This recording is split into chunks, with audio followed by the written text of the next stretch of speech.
Scientists finally discovered the truth about Easter Island. For many decades, people's minds have been occupied with the mystery of Easter Island, a remote piece of volcanic soil far away in the Pacific Ocean.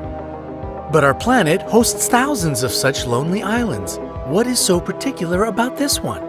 The mystery is concealed not on the island itself, but the giant stone statues covering it. Who created the world-famous huge stone heads? Did they serve any specific purpose? Where did their creators arrive from, and where did they disappear? Well, it seems the answer is finally just around the corner.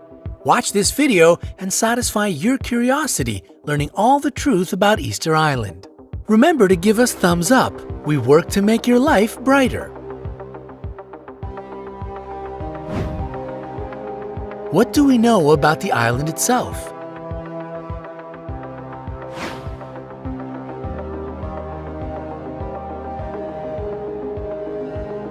Rapa Nui, which is the name given to Easter Island by its first inhabitants, is the territory of Chile and is situated in the southern Pacific Ocean. And it is so far that you can easily consider it one of the most distant places on the world's map. It lies 1,200 miles away from Pitcairn, which is its closest neighbor. Chile itself is 2,300 miles away to the west. The only transport that can take you there is a plane. If you want to get to this destination point, you will need to spend 5 hours on board flying from Santiago, Chile to Easter Island. The area of the island is just 63 square miles. And such, let's admit, a tiny territory, is home to 887 huge stone statues.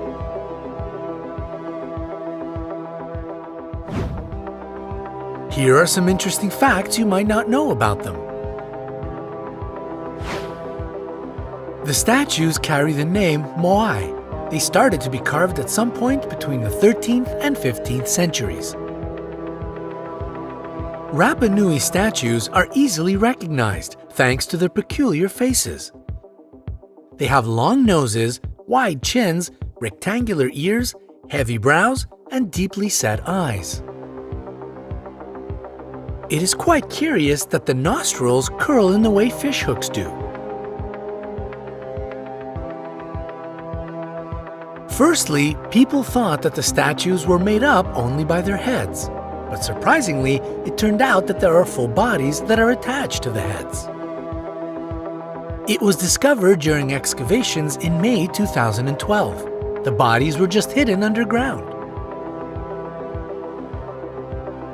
In fact, the statues are very tall. The biggest one is 33 feet tall and weighs 90 US tons. But that's not the record. One statue unearthed on the island was incomplete. But according to scientific calculations, it had to reach 70 feet in height and weigh about 297 US tons. Still, the heads of the statues, visible from the first sight, make up 3/8 of each statue's size. As for the arms, they were carved against the bodies, resting in different positions.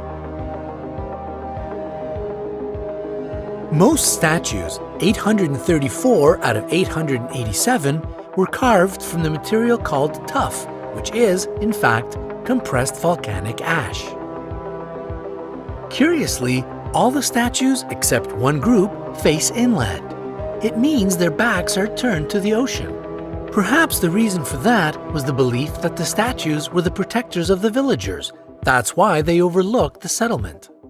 The only statues not fitting into this pattern can be found at Ahuakivi, a sacred place for the people of Rapa Nui. There is a unique statue on the island. It is the only statue which was found in a kneeling position. Its name is Tukuturi. Scientists believe that the statue depicts an ancient singer. His position resembles the one people took at the festival of Rui. The head of the statue is lifted quite high, and you can even notice a beard. Tukuturi looks much more human-like than the other statues. Its smaller size and the unusual material the statue was made of red Punapua stone are the things that make it stand out among the rest.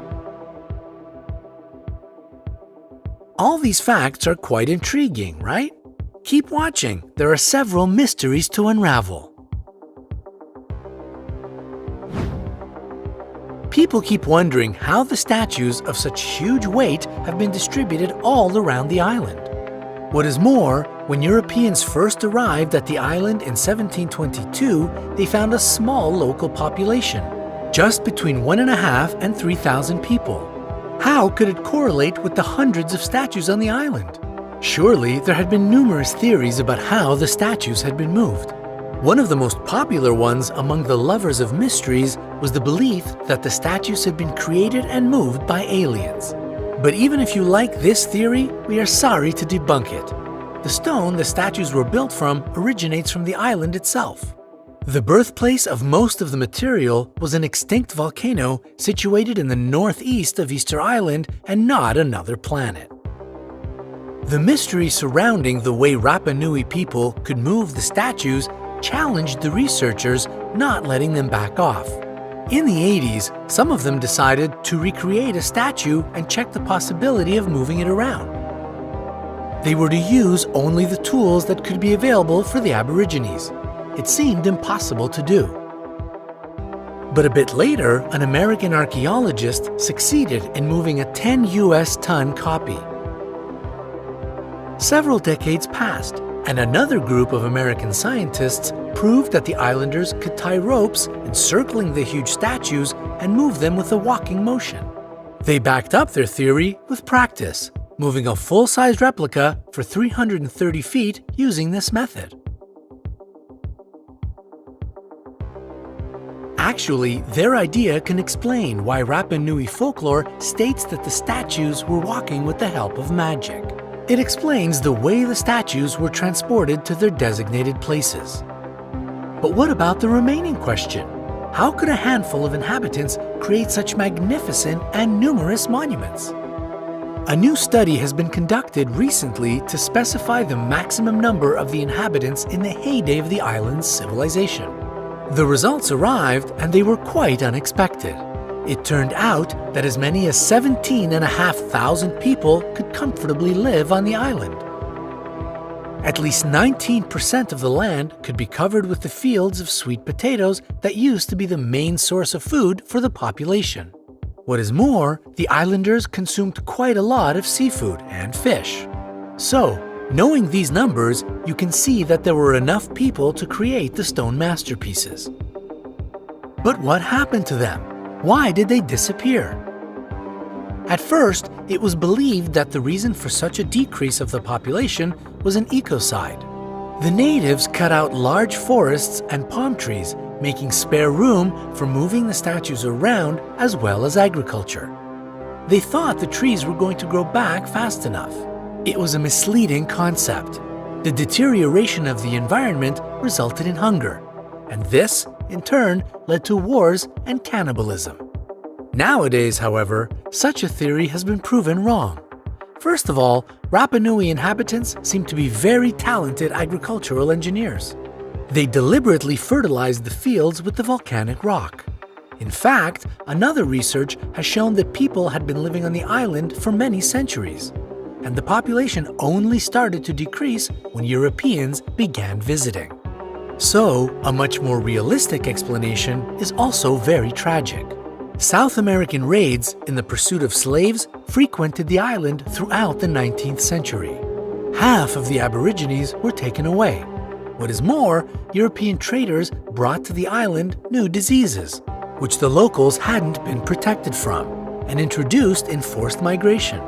It led to the fatal decline of the nation that presented the world with such a miracle as the mystery of Easter Island.